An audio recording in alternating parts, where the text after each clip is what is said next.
చూస్ country delight, live better. ఇప్పుడే country delight యాప్ని download చేసుకోండి.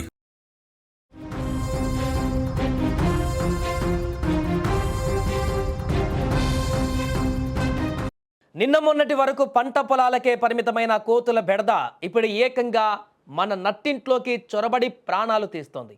కరీంనగర్ జిల్లాలో సరిగ్గా ఇదే జరిగింది. తన ఇంటిని, తన సామాన్లను కాపాడుకుందామని ప్రయత్నించినటువంటి ఒక మహిళ ఆ కోతుల భయానికి ప్రాణాలు కోల్పోయింది. కరీంనగర్ జిల్లా శంకరపట్నం మండలం లింగాపూర్ గ్రామానికి చెందిన కేశిరెడ్డి విమల నిన్న ఉదయం వ్యవసాయ పనులకు వెళ్ళడానికి సిద్ధమవుతున్నటువంటి క్రమంలో ఇంటి ముందుకు కోతుల గుంపు వచ్చింది. బయట ఉన్న ఆమె కుమారుడు రమణారెడ్డి కోతులు దాడి చేయడానికి వస్తున్నాయి అనేటువంటి భయంతో కేకలు వేస్తూ ఇంట్లోకి వెళ్ళిపోయాడు. దీంతో అక్కడే ఉన్నటువంటి విమల లోపల నుంచి కర్ర తీసుకొని బయటకు రావడంతో కోతులు ఒక్కసారిగా దాడికి యత్నించాయి. భయాందోళనకు గురైనటువంటి విమల అనేటువంటి ఆ మహిళ వెనకకు నడుస్తూ అదుపు తప్పి మెట్లపై నుంచి కింద పడి స్పృహ తప్పి అక్కడ పడిపోయారు. కుటుంబ సభ్యులు వెంటనే హుజరాబాద్లోని ఏరియా ఆసుపత్రికి తరలించగా వైద్యులు అప్పటికే మృతి చెందినట్లుగా చెప్పారు. మృతురాలి భర్త తిరుపతి రెడ్డి అనారోగ్యంతో 5 ఏళ్ల క్రితమే మృతి చెందగా 2 కుమారులు ఉన్నారు వారికి. ఇక ఇది ఒక కరీంనగర్ సమస్య మాత్రమే కాదు, మన తెలుగు రాష్ట్రాలలో చాలా ప్రాంతాలలో ఊర్లలో ఇదే పరిస్థితి నెలకొంది. ఇప్పుడు వాటి ఆకలి తీరకనో, కోతుల ఆకలి తీరకనో, లేకుంటే నివాసాలు లేకనో అవి ఊర్ల మీదకి పడుతున్నాయి.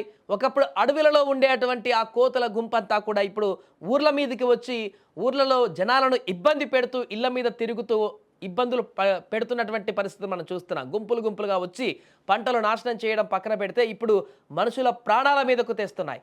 చిన్న పిల్లలని కరుస్తున్నాయి, వృద్ధులను భయపెడుతున్నాయి. ఇప్పుడు ఏకంగా ఒక నిండు ప్రాణాన్ని కూడా బలికొన్నటువంటి పరిస్థితి. మొన్న జరిగినటువంటి సర్పంచ్ ఎన్నికలలో కూడా కోతుల బెడదకు సంబంధించినటువంటి సమస్య ప్రధాన అస్త్రంగా ఎన్నికలు జరిగినటువంటి గ్రామాలు కూడా ఉన్నాయి. అంటే ఎంత తీవ్రమైనటువంటి పరిస్థితి ఉందో గ్రామాలలో కోతులకు సంబంధించింది అనేది దాన్ని బట్టి మనకు అర్థమవుతుంది.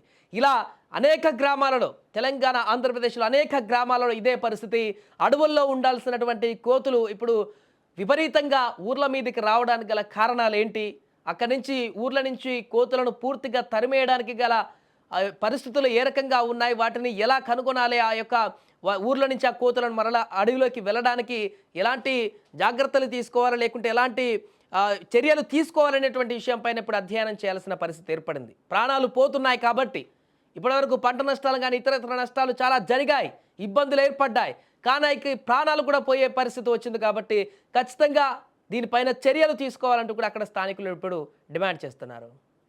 ఆ గ్రామంలో కేశిరెడ్డి విమల అనే ఆమె ఇంటి ముంగడికి కోతులు విపరీతంగా రావడం వల్ల కోతులను కొట్టబోతే ఆమె మీదకి దూసుకురావడం వల్ల ఆమె వెనుక పడిపోవడం వల్ల ఆమెకు తలకు గాయం కారణం వల్ల ఆమె వెంటనే చనిపోవడం జరిగింది. Hyderabad area hospital Kesireddy Vimala.